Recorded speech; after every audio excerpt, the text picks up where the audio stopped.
To train or not to train? That is the irrelevant question that everyone has been asking. Meanwhile, the Equip part of the program never ended. And Fox News didn't seem to notice. Nobody else did either. So, a bunch of headlines over the weekend read, the Train and Equip program was over. The State Department and the Pentagon both said, we're still going forward with the Equip program. We're focusing on that more now.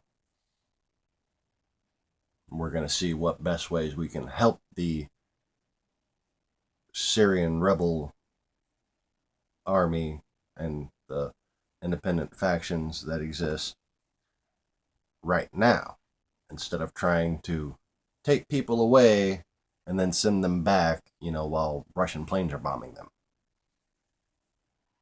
Anybody who expected that part of the program to go forward at this point, something's wrong with them. Okay? They are not worthy of giving you analysis if they think that, or thought that, or thunk that. Who to thunk it? They to thunk it, because they're clearly not very intelligent. Okay. So, new word. Communism. Conmunism. Because, well, com means communal, community. We share it, not I has it. Okay, so anybody who actually knows about communism other than from communist propaganda knows that communism has nothing to do with how they sell it to you, or it's everybody gets to share in the wealth. No, it's more a matter of the strongman in charge gives everybody their pension and they shut up. Okay?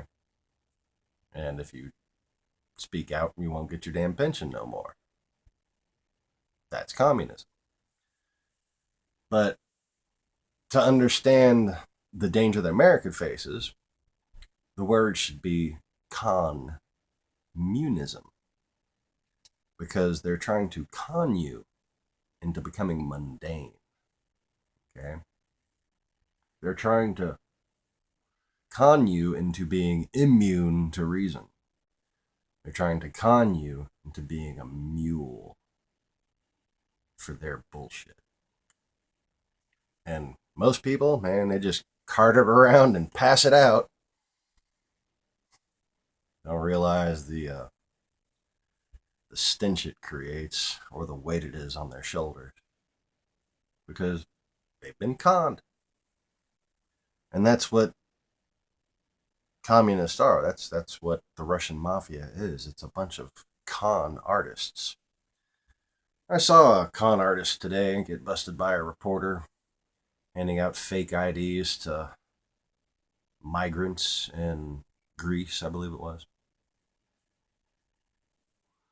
And what's funny to me is that they use the same excuses they did 2,000 years ago. A human trafficker, when busted, best disguises himself and still to this day uses the term money changer. Oh, that should sound familiar because that's exactly the implication I'm making.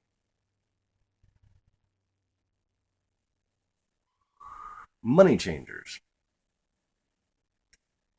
People whose business model focuses on the exchange of national currencies allows them to conceal the act of trading national peoples.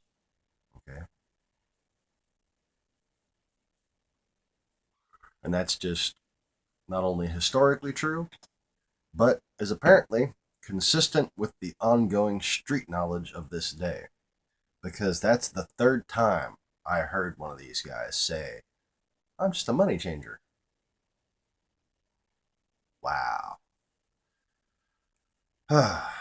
I believe that last one I saw was either a BBC report or something like that.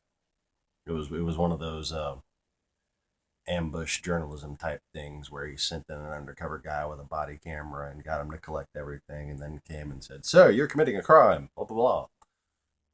He says, "I'm a money changer." Anyway,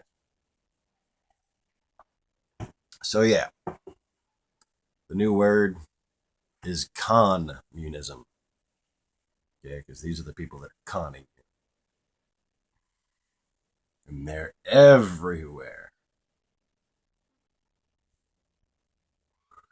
So yes, moving on to the actual news. The Obama administration and the United States Air Force has dropped, I believe it was 15 pallets containing 50 tons of ammunition and other non-disclosed items to the Free Syrian Army and other previously vetted separatist groups, including previously only Turkish-supplied Kurds. That's cool. Okay. And of course, today, just like the last time we made an ammo drop to these guys, just a couple days later, somebody just happens to launch rockets at the Russian embassy. This today, I just saw they hit.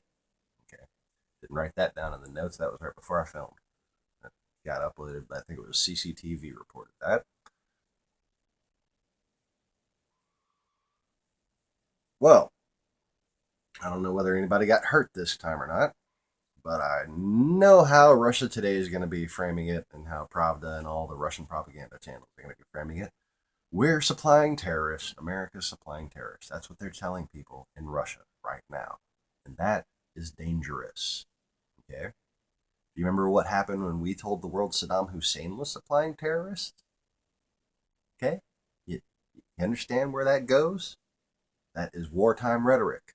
That is leading your people into a frenzy. Well,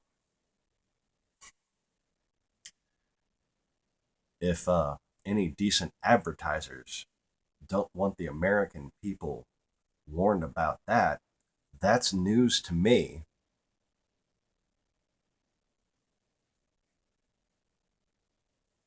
But I'm sure this video will be demonetized very shortly because, you can't criticize the fucking empire.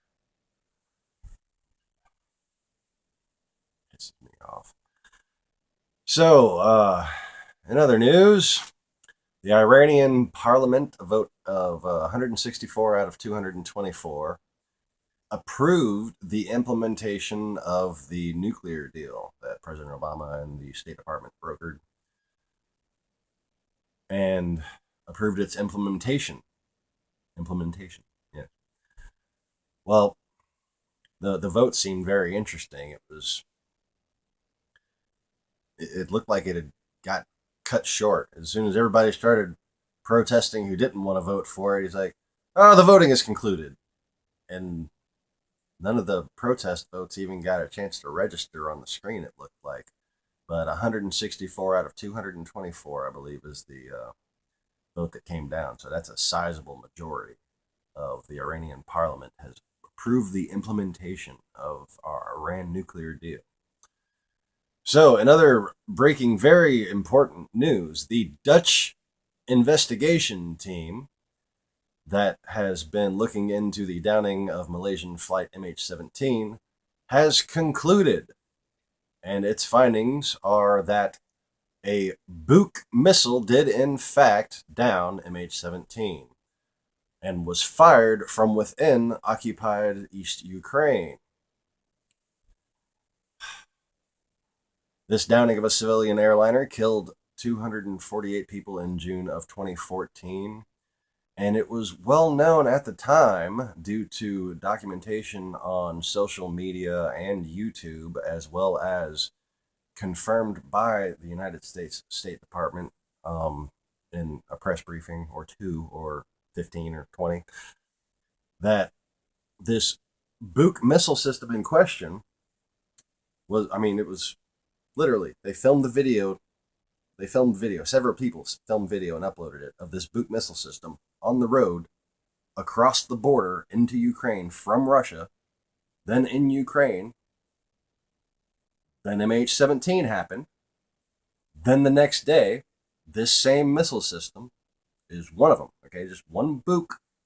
It's like it's got treads. It's like a little tank with missiles on top. Okay, it's an anti-aircraft missile system, mobile. This same missile system was seen the next day leaving Donetsk, East Ukraine, and crossing back into Russian territory, videotaped, with guess what? One missile no longer there. Okay, it's one of them things where you can see the four missiles on top. Okay, film going into Ukraine. MH17 gets down. Film the next day leaving Ukraine. It's missing a missile. Okay, so that's what went down there, and the Dutch investigation team went short of actually blaming Russia because, well, that takes balls that not everybody seems to have these days. But it's very obvious that the primary focus of what they were talking about has to do with Russian influence. And here's what I mean by that.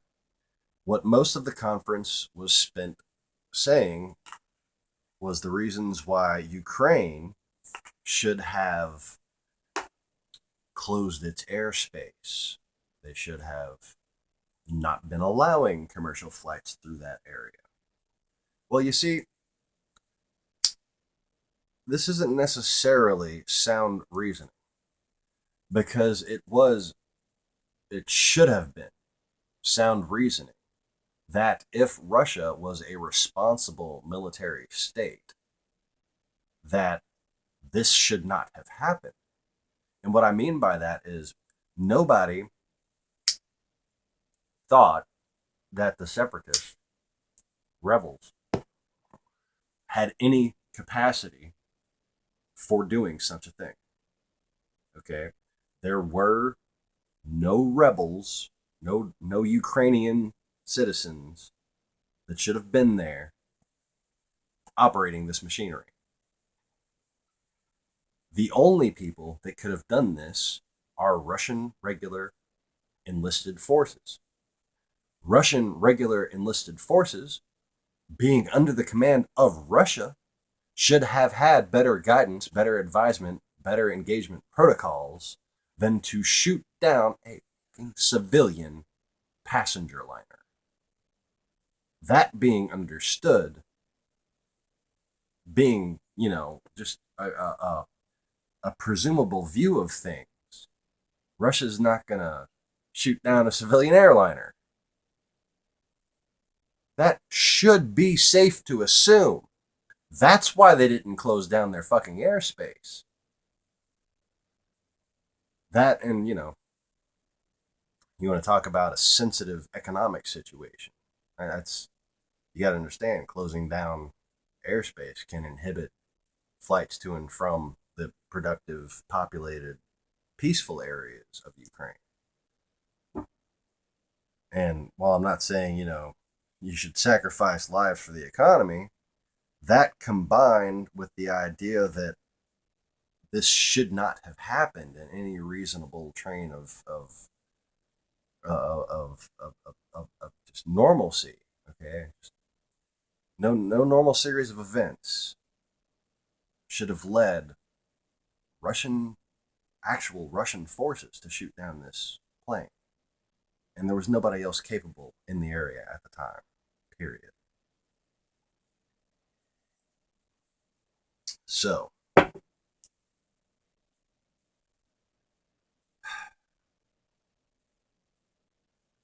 this has been a sad case of media not willing to do its job. And another reason why I recommend not entirely impartial, not some blessed holy news service or anything, but one of the places you will get more information than almost any other news service is Ukraine Today. Okay, this is I believe it's an Israeli funded It's at least formerly known Jewish News One. Okay, but then it became Ukraine News One, and then their office got bombed, and then they opened up a few months later and became Ukraine Today. Anyways, but though they exhibit some bias, I do wonder whether or not it's kind of like playing along with the intelligence scene of not giving Russia too much information, which to a certain extent, half-ass media coverage can be a big help to our tactical situation, which is why I don't get mad at the news agencies in their entirety in this country. There is two different things. There's media, and then there's actual reporters. There's a few of them here and there, sometimes. Anyway, okay. So yeah, a lot of big events happened over the weekend, and I think it's going to be interesting to see whether or not anybody acknowledges that you know Obama is literally doing everything that can be done. Okay, I see all these people saying, "Oh, he's giving control to Putin," and "Oh, Putin's taking over the Middle East leadership," and blah blah blah. No, and the only semblance in which he's done that is when you irresponsible media frenzy types promote the bullshit that comes out of the Kremlin mouth. Okay, like literally the only manner in which Putin is reading is the extent to which media repeats the lies that he says. There is no realistic arena in which Putin is actually showing genuine leadership. It's just preposterous.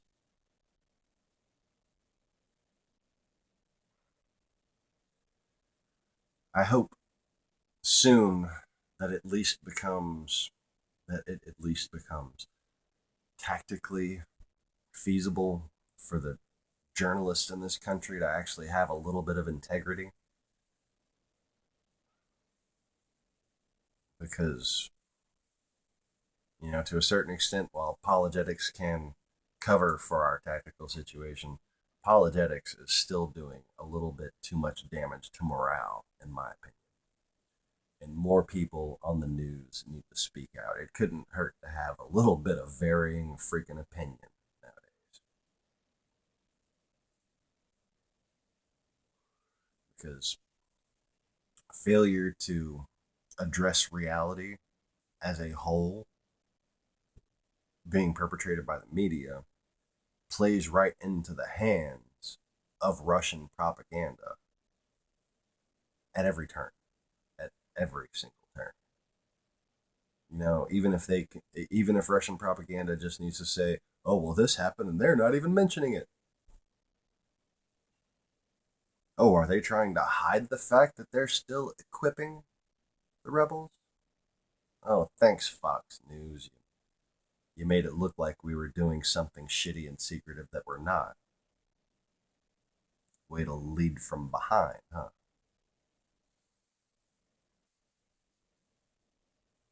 No, but the fact is, the Pentagon, the State Department said, we're just ending the training part. We're not ending the equip part. And lo and behold, they followed through on that. Okay.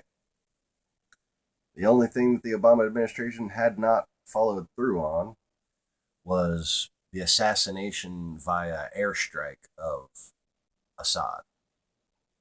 And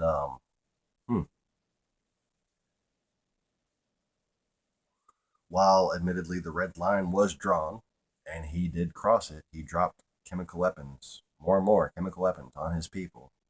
Okay, after an allegation was not confirmed, that's when this red line was drawn. He may or may not have dropped chemical weapons on his people before this.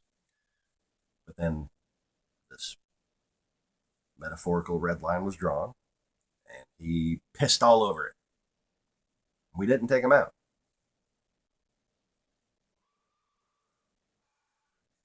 And everybody just said, Obama failure.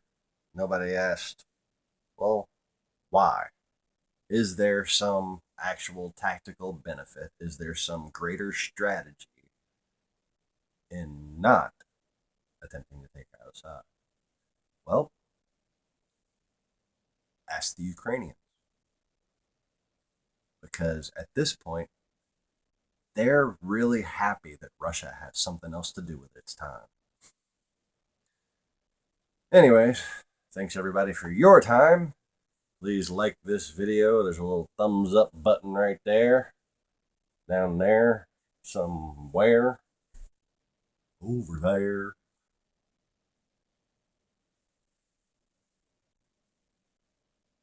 Thanks everybody. The Yanks are coming. Soon. I hope. And,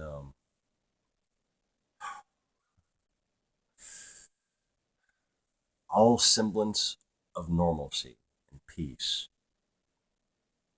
will not even be possible until it's over there.